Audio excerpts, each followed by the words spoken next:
በኢትዮጵያ ዘመናዊ ምድጃ የሚጠቀመው የማህበረሰብ ክፍል 10% ብቻ ነው። የተቀረው 90% ማገዶ ተጠቃሚ እንደሆነ ነው የውሃና ኢነርጂ ሚኒስቴር መረጃ የሚያሳየው። ምግብን ለማብሰል ምድጃን ከመጠቀም ጋር ተያይዞ የሚስተዋሉ ችግሮችን ለመፍታት ግሪንሲ ኢነርጂ የተለያዩ ስራዎች እየሰራ ይገኛል። በዛሬው ዕለትም ቶሎ የተሰኘ ኃይል ቆጣቢ ምድጃዎችን በሀገር ውስጥ በመገጣጠም የመጀመሪያ ዙር ምርት ይፋ ተደርጓል። ብናስጀምረው እዚህ ጋር ፋኑ ይጀምራል። ነገር ግን E0 ይላል። ኢረር 0 ማለት ወይ ድስት አልተጣደበትም ወይ ደግሞ ከዚህ ጋር ኮምፓቲብል ወይንም የሚሄድ ሊሰራ የሚችል ስቴንለስ ስቲል መሆን አለበት ኦር ደግሞ አይረን መሆን መቻል አለበት ብዬሻለሁ። አሁን ለዛ ነው ኢረር የሚለው ማለት ነው። ግን ልክ ወዲያው ድስቱን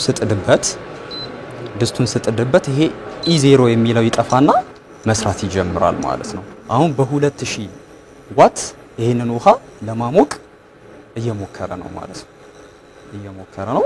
አሁን ከትንሽ ደቂቃ በኋላ ወይ አንድ ደቂቃ አንጠብቀን ውሃው ሲፈላ ማየት እንችላለን ማለት ነው። ልክ ድስቱን ሳነሳው ኃይል መስጠት ቆመ። ድስቱን ስጥድበት ኃይል ይሰጣል ማለት ነው። ለዚህም ነው ኃይል ቆጣቢ የተባለው እስከናጠፋው ድረስ አይጠብቅ። ከኃይል ቆጣቢ ምድጃዎች በተጨማሪ በሶላር የሚሰሩ ምድጃዎችም ቀርበዋል። እነዚህ በሶላር የሚሰሩ ምድጃዎች በገጠራማው የሀገሪቱ ክፍል ያሉ ዜጎችን ታሳቢ ያደረገ ነው። በሶላር አማራጭ የሚሰራ ነው። የራሱ እዚህ ጋር እንደምታዩ ፕለግ ያለው ሲስተሙ ተመሳሳይ ነው። እዚህ ጋር እንደምንጠቀመው እዚህ ጋር ያሉት ፋንክሽኖች ተመሳሳይ ናቸው። የሚለየው ነገር ምንድነው? ይሄ በሶላር ኃይል ሶላር ፓኔል ከውጭ ከተገጠመ ሶላር ፓኔል የሚሰጠን ዲሲ ፓወር ነው። ዲሲ ከረንት ነው የሚሰጠን፣ ዲሲ ቮልቴጅ ነው የሚሰጠን። ስለዚህ ይሄኛው ስቶቭ በዲሲ የሚሰራ ነው። ዛሬ የተዋወቁት ምድጃዎች ከአጠቃቀም ጋር ተያይዞ ይባከን የነበረውን ኃይል የሚቆጥቡ እንዲሁም ማህበረሰቡ በቀላሉ ሊጠቀምባቸው የሚችሉ ናቸው። በወር ምን ከፍለው የነበረው ለኢነርጂ በጣም ትንሽ ይሆናል። ኢቭን ከቻርኮልም እንጨትም ገዝተን ከምንጠቀመው በጣም ያነሰ ነው የሚሆነው። እሱ እንደ ኢንዲቪጁዋል ነው። እንደ ሀገር ደግሞ ምንድነው ጠቀሜታው? ኢነርጂ ኤፊሺንሲ ኦልሞስት ወደ 30% የሚሆነውን የሚባክነውን ኢነርጂ አሁን ህዳሴያችን ተገነባ፣ በጣም ብዙ ጀነሬሽን አለን።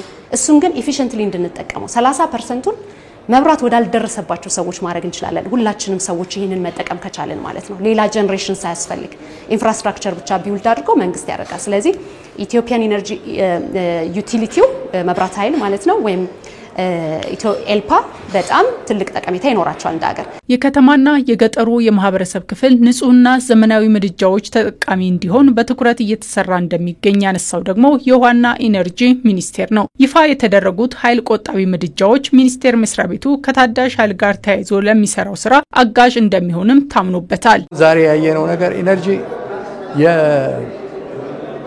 የኤሌክትሪክን የማዳረስ ወይም ኢነርጂን የማዳረስ እሹ ብቻ አይደለም። የማህበራዊ ኢኮኖሚ በአጠቃላይ ለውጥ ማምጣት ነው። ከዛ አንፃር እንትኑ ትልቅ ነው። ሁሉም ነገር ላይ ነው፣ የማይነካካው ነገር የለም። ኢነርጂ የሁሉም መሰረት ነው። ሶላር ወደፊት አዋጪ የሆነ በጣም ትልቁ የወደፊት የኢነርጂ ምንጭ ነው የሚሆነውና ሶላርም በብዛት መጠቀም በዛ በኩል እየተሰራ ነው ያለው። እነዚህ ዘመናዊ ምድጃዎች በሀገር ውስጥ መገጣጠማቸው ከውጪ ለሚገቡ ምድጃዎች የሚወጣውን የውጭ ምንዛሬ ከማስቀረት አኳያ አስተዋጽኦአቸው ከፍ ያለ እንደሆነ ተነስቷል። በተጨማሪም ለበርካታ ወጣቶች የእውቀት ሽግግርና የስራ ዕድል በመፍጠር ረገድም የማይታካ ሚና አላቸው። ለአሴምብሊ ብለን ያመጣነው ዕቃ 25% ፎሬን ከረንሲ ሴቭ አድርጎልናል። እንደ ሀገር ፎሬን ከረንሲ ሴቭ ያደርጋል። እንደ ሀገር ደግሞ አሁን የሚቀጥሉት ማኒፋክቸሪንጉን እዚህ ያደረግን በመንመጣበት ጊዜ ሎካል ማኒፋክቸሪንግ በጣም ይበረታታል።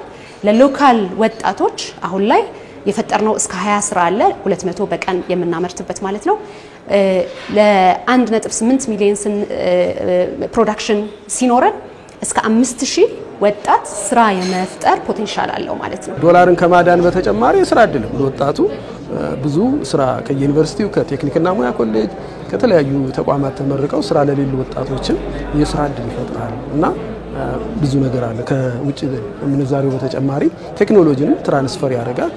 ወጣቶች ህፃናት ልጆች ይሄንን ነገር ሲያዩ በራሳቸው ሙከራዎች አሉ በየቦታው አይደልና እና ያንንም ማምጥተን እንትን የምንልበት የበለጠ የምናስፋፋበት ድርጅቱም ሪሰርች እና ዲቨሎፕመንት ካለው የተወሰነ ነገር አድ አድርጎ የበለጠ ተጠቃሚ የሚሆንበት። ግሪንሲ ኢነርጂ በሚቀጥለው ዓመት በቀን 2000 ኃይል ቆጣቢ ምድጃዎችን ለማምረት እቅድ ይዞ እየሰራ ነው።